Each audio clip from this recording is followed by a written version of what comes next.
Welcome to the West Ham Voice. Well, yet more updates in a kind of a surprising update today that Maximilian Hahn, who was the sort of technical specialist at West Ham United, the guru data analyst on player recruitment, etc., has apparently resigned, and the individual taken over from him is Dylan Curnell, who's a long-time West Ham fan, but was recruited as a recruitment specialist, a recruitment analyst back in 2023. So he's been elevated, according to reports, to become the head of analytical recruitment at West Ham United. I can't remember the exact name.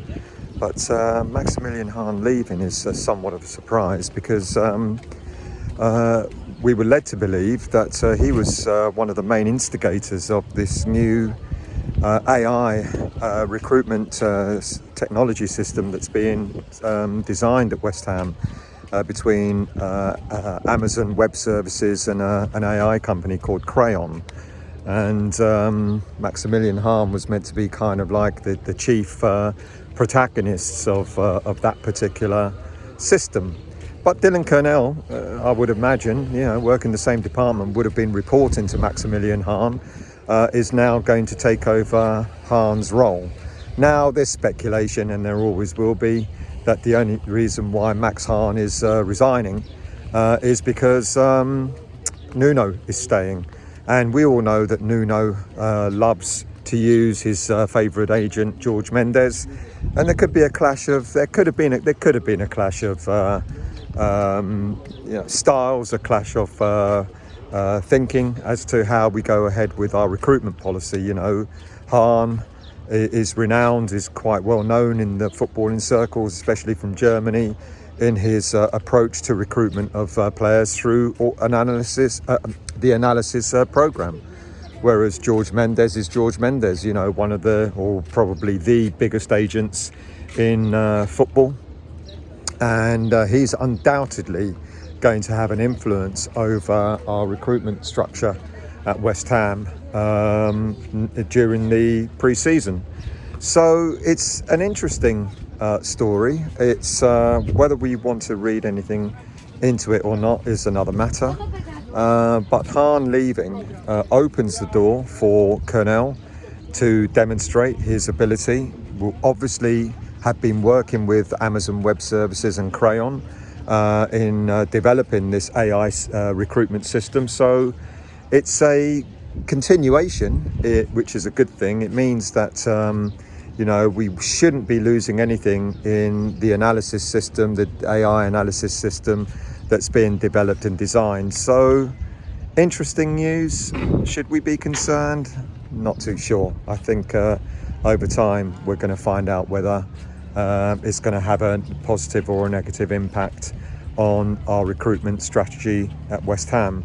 I don't know what to think. I thought Hahn would be pleased to carry on this job. He's very much in demand. It would not surprise me if within the next few days, the next week or so, we find out he's gone probably back to Germany, gone to some big club, etc. He was very much in demand.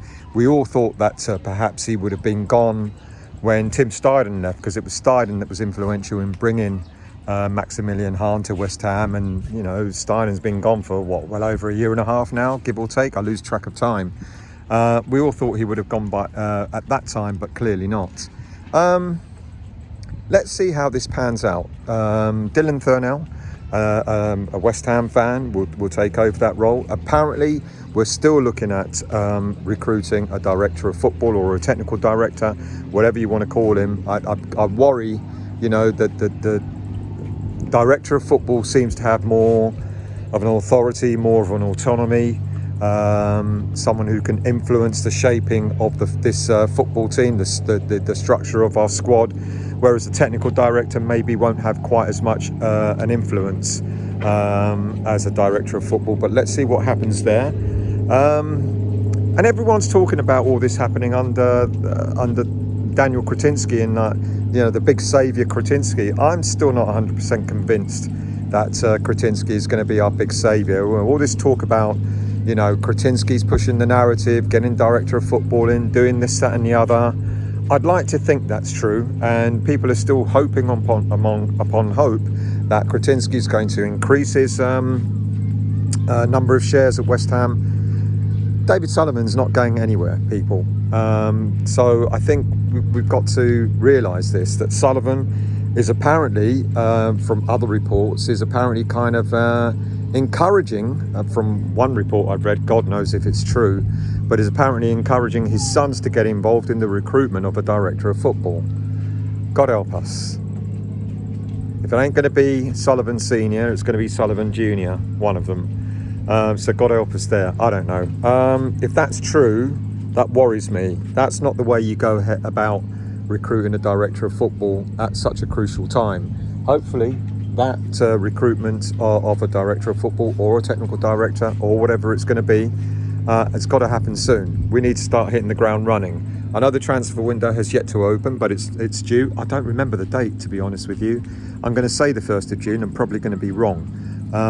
But we've got to start the recruitment process quickly. We've got to start letting players go. Will the World Cup hinder that? Probably. Crescencio Somerville's been called up to the World Cup squad, and perhaps the whole issue of the World Cup might hinder the purchase and the selling of players. Quite possibly. I don't know.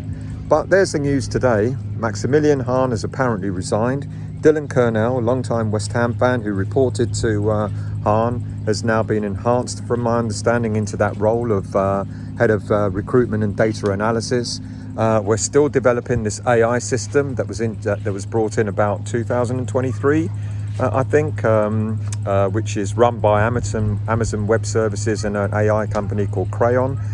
So there are things going on in the background, but they can't happen soon enough. We're hoping that if this AI recruitment system is ready, it should be up and running for this summer's transfers, we're hoping. But then how does that all work with Nuno and George Mendes, who have a very different approach to how they recruit players? Mendes doesn't rely on AI. He's got influence throughout the footballing world. Well, he did get us Matthias Fernandes, I guess, but he also got us Pablo. Let's see what happens. It's interesting development. I can't quite make out whether it's going to be a good or a bad thing, but let's see how that's going to pan out. More news to come, and there will be loads of it, I'm pretty sure. So thank you for watching and listening. Do subscribe to the channel, and I will see you again soon.